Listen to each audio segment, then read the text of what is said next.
نحمده ونصلي ونسلم على رسول الكريم أما بعد أعوذ بالله من الشيطان الرجيم بسم الله الرحمن الرحيم لقد كان لكم في رسول الله أسوة حسنة وقال الله تعالى وإنك لعلى خلق عظيم صدق الله مولانا العظيم إن الله وملائكته يصلون على النبي يا أيها الذين آمنوا صلوا عليه وسلموا تسليما درود پاک بابا علیہ الصلوۃ والسلام علیک یا سیدی یا رسول اللہ وعلی آلک واصحابک یا سیدی یا حبیب اللہ الصلاۃ والسلام علیک یا سیدی یا قطب المرسلین وعلى آلك وأصحابك يا سيدي يا رحمة للعالمين. اللہ رب العزت کی حمد و ثنا اور اس کے پیارے حبیب حضور احمد مصطفیٰ محمد مصطفیٰ علیہ تحت و ثنا کی بارگاہ بیکس پناہ میں ہدیہ درود و سلام کے بعد حاضرین و سامعین محترم، اللہ رب العزت کا بے پایہ فضل و احسان ہے جس کی توفیق سے ہم جمعہ مبارک کی ان بابرکت ساعتوں میں اللہ کے گھر میں حاضر ہیں۔ عنوان گفتگو کے طور پہ قرآن حکیم کی دو معروف آیات کریمہ کی تلاوت کا شرف حاصل کیا، جس میں اللہ رب العزت نے ایک آیت میں اہل ایمان کو مخاطب کیا اور دوسری آیت میں براہ راست رسول کونین صلی اللہ علیہ وسلم کو مخاطب فرمایا۔ اہل ایمان کے لیے یہ تعلیم آئی لقد کان لکم فی رسول اللہ اسوۃ حسنہ، بے شک تحقیق تمہارے لیے رسول اللہ صلی اللہ علیہ وسلم کی حیات طیبہ میں بہترین نمونہ عمل ہے، اور رسول کریم صلی اللہ علیہ وسلم کے اخلاق کریمانہ کو بیان کرتے ہوئے رب تعالیٰ نے ارشاد فرمایا انک لعلی خلق عظیم، حبیب صلی اللہ علیہ وسلم بے شک آپ کا خلق بہت بڑا ہے، آپ اخلاق کے عظیم مرتبے پر، عظیم مقام پر فائز ہیں۔ اللہ رب العزت نے رسول صلی اللہ علیہ وسلم کی شان اقدس کو اس قدر بلند فرمایا کہ اگر ہم یوں سمجھنا چاہیں کہ رسول کونین صلی اللہ علیہ وسلم نے جو عمل مبارک کیا، آپ کی عادات کا جو عمل حصہ بنا، جس چیز کو رسول کونین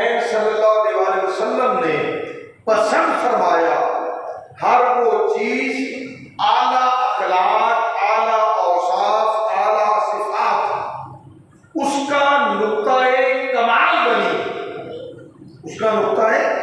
کمال بنی، اور دوسری طرف ہر وہ عمل جسے آپ نے ناپسند فرمایا، جسے آپ نے ترک کیا، جس چیز سے آپ نے منع فرمایا، روکا، ہر وہ چیز سوء اخلاق، برے اخلاق، سفلی صفات، گرے ہوئے اوصاف اس کا حصہ بنی۔ گویا آپ کے عمل نے، آپ کی پسند نے اس چیز کو حسن اخلاق بنایا،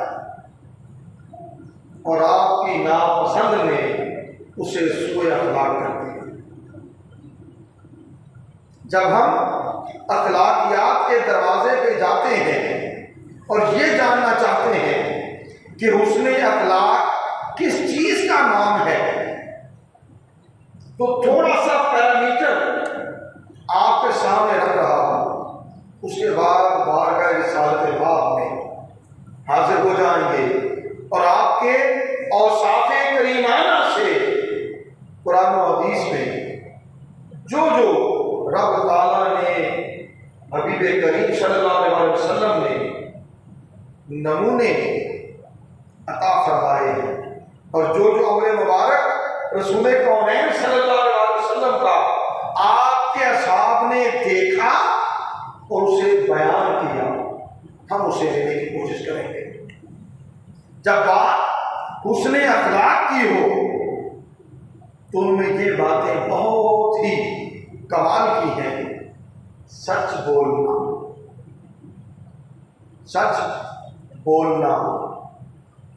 امانت ادا کرنا، امین ہونا، آپس میں مل جل کے رہنا، اچھے اعمال کرنا، دوسروں کے لیے نرم پہلو رکھنا، خیرات کرنا، کھانا کھلانا، سلام پھیلانا، مسلمان مریض کی عیادت کو جانا، بیمار کسی کو جانا، قطع نظر اس بات کے کہ وہ کوئی نیکوکار ہے، پارسا ہے یا گناہ گار اور ہم شخص ہے، اس چیز سے قطع نظر، وہ کوئی خوبصورت ہے یا کوئی کبھی صورت ہے، اس چیز سے کوئی غرض نہیں۔ پھر اس کے بعد مسلمان فوت ہو جائے اس کے جنازے میں جانا، پڑوسیوں کے ساتھ اچھا سلوک کرنا۔ اب یہاں بھی دیکھنا ہے وہ مسلمان ہے، غیر مسلم ہے، کافر ہے، پڑوسی ہے، حسن سلوک، بڑے مسلمان اپنوں سے بڑے ان کو عزت دینا، ان کا احترام کرنا، کسی کی دعوت کو قبول کرنا بغیر اس تفریق کے وہ امیر ہے یا غریب، وہ امیر ہے یا غریب، وہ طاقتور ہے، کسی اعلیٰ عہدے پر فائز ہے، یا کوئی معاشرے کا پسا ہوا مظلوم ہے، اس سے کوئی غرض نہیں، دعوت دے اسے قبول کرنا۔ اس کے بعد معاف کر دینا، لوگوں میں صلح کروانا، سخاوت اور کرم نوازی کرنا، سلام میں پہل کرنا، غصہ پی جانا، درگزر کرنا، وعدے کو پورا کرنا، یہ چند وہ خصائل ہیں، وہ اوصاف ہیں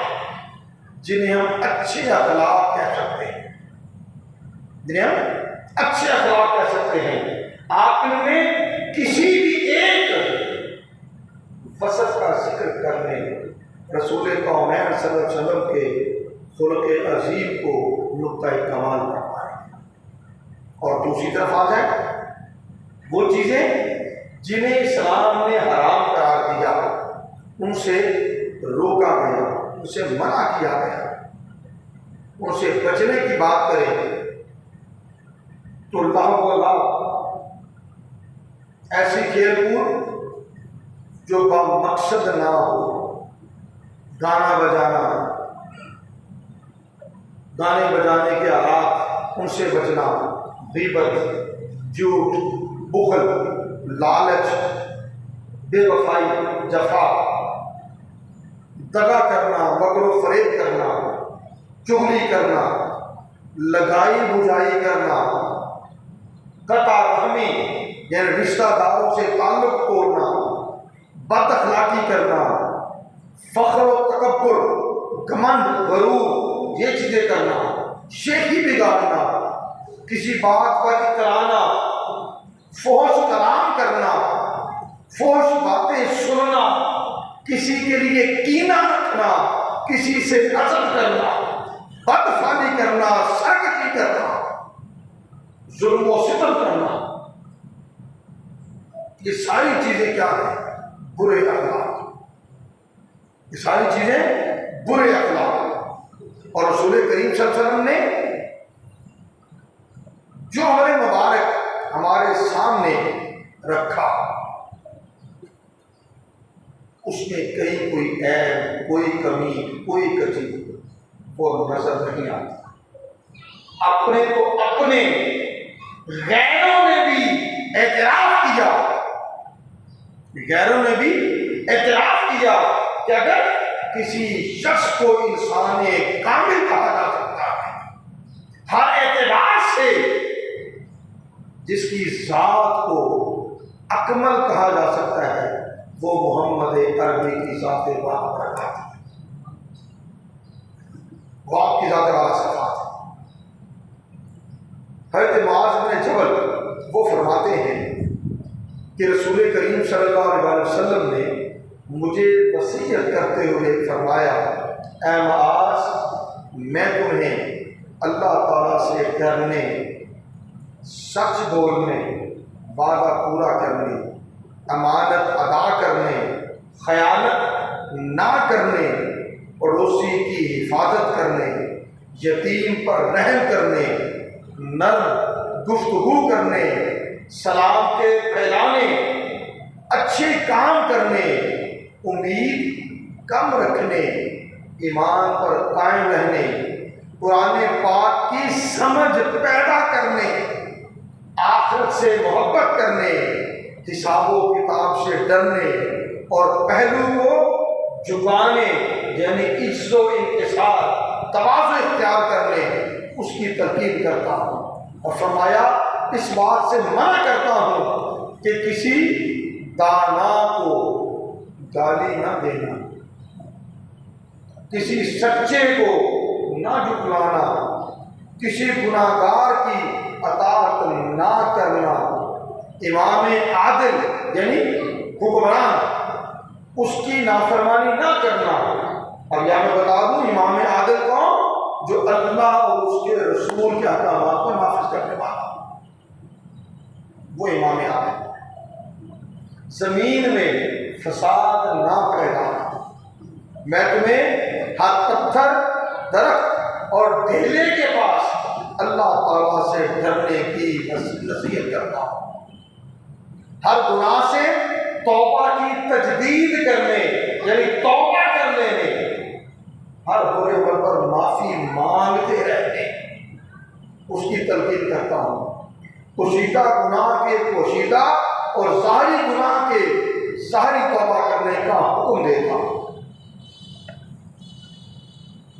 میری بات سمجھ آ گئی؟ اگر چھپ کر گناہ کیا تو چھپ کر اللہ سے معافی مانگو، توبہ کرو۔ اگر اعلانیہ کیا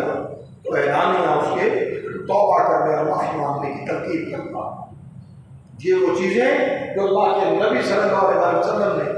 حضرت معاذ بن جبل کو فرمائی۔ اب آ جائیں، وَإِنَّكَ لَعَلَىٰ خُلُقٍ عَظِيمٍ۔ حبیب صلی اللہ علیہ وسلم، ہم نے آپ کو اخلاق کے اعلیٰ ترین مقام پر فائز کیا ہے۔ آپ خلق عظیم کے مالک ہیں۔ آپ کے اخلاق کریمہ ایک چھوٹے چھوٹے جملے میں عرض کرتا ہوں، جس قدر ٹائم میں بات ہو گئی، میں اپنے لیے اور آپ سب کے لیے ایک گزارش ضرور کروں گا۔ اپنی سوچوں کو، اپنے خیالات کو اور اپنے دل کی سرزمین پر متوجہ کر لیں اور دیکھتے جائیں کہ رسول کریم صلی اللہ علیہ وسلم کے اوصاف کریمانہ میں کیا کیا کچھ تھا، کیا کیا کچھ تھا، اور وہ ہم میں نہیں، اور وہ ہم میں نہیں ہے تو اس کو پیدا کرنے کی کوشش ہے تو اللہ تعالیٰ کا شکر ادا کریں اور اس کو مزید بڑھانے کی کوشش کریں، کیونکہ رسول کریم صلی اللہ علیہ وسلم کی محبت یقیناً ایمان کی جان ہے، مگر یہ بات ذہن نشین رکھ لیں، اسی محبت کا تقاضا یہ ہے کہ محبوب کے رنگ میں خود کو رکھا جائے۔ صرف زبان کا دعویٰ کر لینا یہ کافی نہیں ہے جب تک ہم اپنے عمل کو اس سانچے میں نہ ڈالیں کہ چلتی پھرتی تصویر نظر آئے سچے اور سچے مسلمان بھی۔ آقا علیہ السلام کی حدیث مبارکہ یعنی 20 احادیث، ان سے موتی جو آقا کی سیرت طیبہ ہے وہ میں آپ کے سامنے آ رہا ہوں، بلکہ 20 نہیں، ہزاروں سینکڑوں احادیث۔ رسول کریم صلی اللہ علیہ وسلم سب سے زیادہ حتیم تھے۔ حتیم حاتم سے ہے، سخی عطا کرنے والے، سب سے زیادہ شجاع اور بہادر تھے، سب سے زیادہ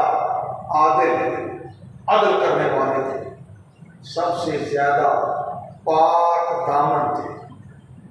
آپ صلی اللہ علیہ وسلم نے کبھی کسی ایسی عورت کو ہاتھ نہیں لگایا جو آپ کی ملکیت میں نہ ہو، آپ کے نکاح میں نہ ہو یا آپ کی محرم نہ ہو۔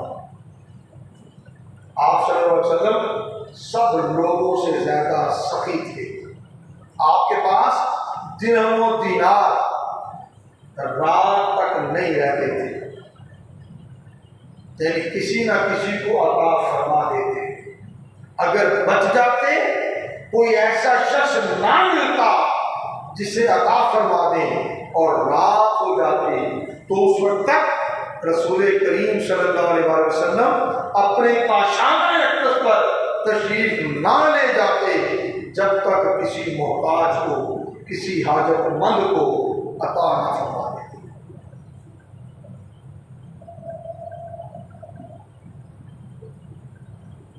رسول کریم صلی اللہ علیہ وسلم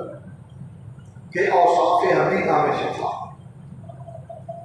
کہ آقا علیہ السلام اپنے نالین مبارک جوتے خود گانٹھ لیتے تھے، کپڑوں کو خود پیبند لگا لیتے تھے، گھر کے کام کاج اپنے ہاتھ سے کرتے تھے، اپنے گھر والوں کا ہاتھ بٹاتے تھے، گھر والوں کے ساتھ گوشت کاٹ لیتے تھے۔ آقا علیہ السلام سب لوگوں سے زیادہ باحیا تھے۔ آقا علیہ السلام کی نگاہ کسی کے چہرے پر نہیں ٹھہرتی تھی آپ کے حیا کی وجہ سے، یعنی بڑی آنکھوں سے کسی کو دیکھتے نہیں رہتے تھے۔ آزاد ہو یا غلام، آقا علیہ السلام سب کی دعوت قبول کرتے تھے، ہدیہ قبول فرماتے تھے، خواہ دودھ کا ایک گھونٹ ہی کیوں نہ یا خرگوش کی ران ہی کیوں نہ ہو،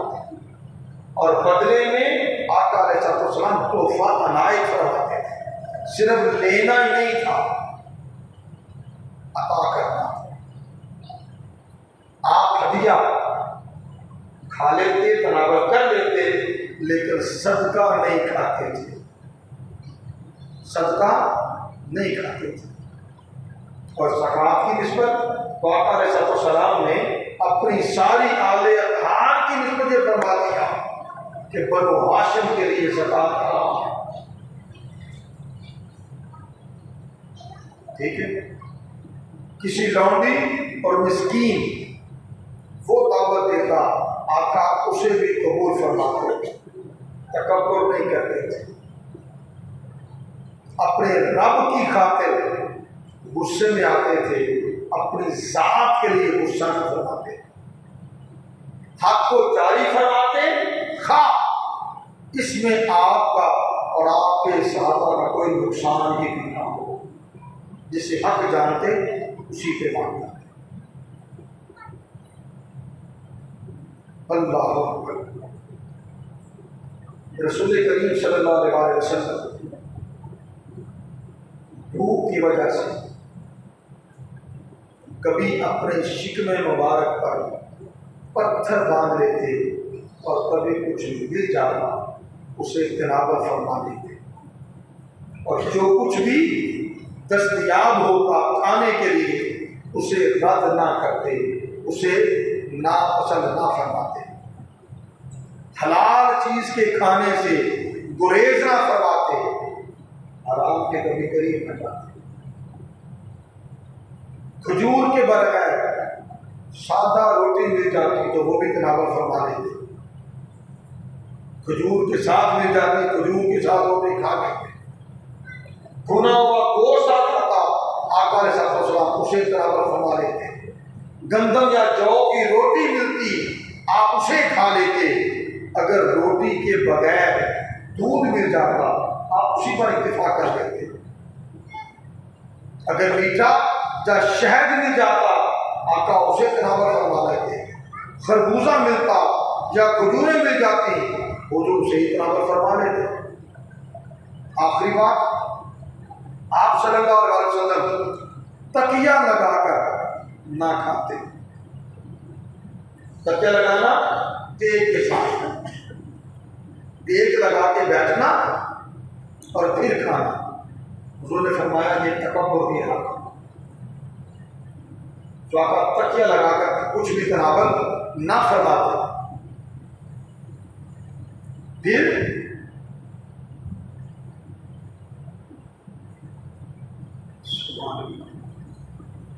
آپ کی نسبت ہے آپ صلی اللہ علیہ وسلم نے زندگی میں مسلسل 3 دن گندم کی روٹی کبھی نہیں کھائی، اور آپ کا یہ معمول کسی فقر یا بخل کی وجہ سے نہیں تھا، کنجوسی کی وجہ سے نہیں تھا، بلکہ اس سے نفس کو مغلوب کرنا مقصود تھا، نفس کو تابع رکھنا مقصود تھا کہ نفس ایسی چیز کی طلب ہی نہ کرے کہ جو نفس کے لیے کسی اعتبار سے فتنے کا سبب بنے۔ یہ چند اوصاف میں نے عرض کیے، کثیر اوصاف، یہاں تک صرف عرض یہ کروں گا، دیکھیں اپنے آپ کو، ہم کہاں کھڑے، ہم کہاں کھڑے، ہمارے ادھر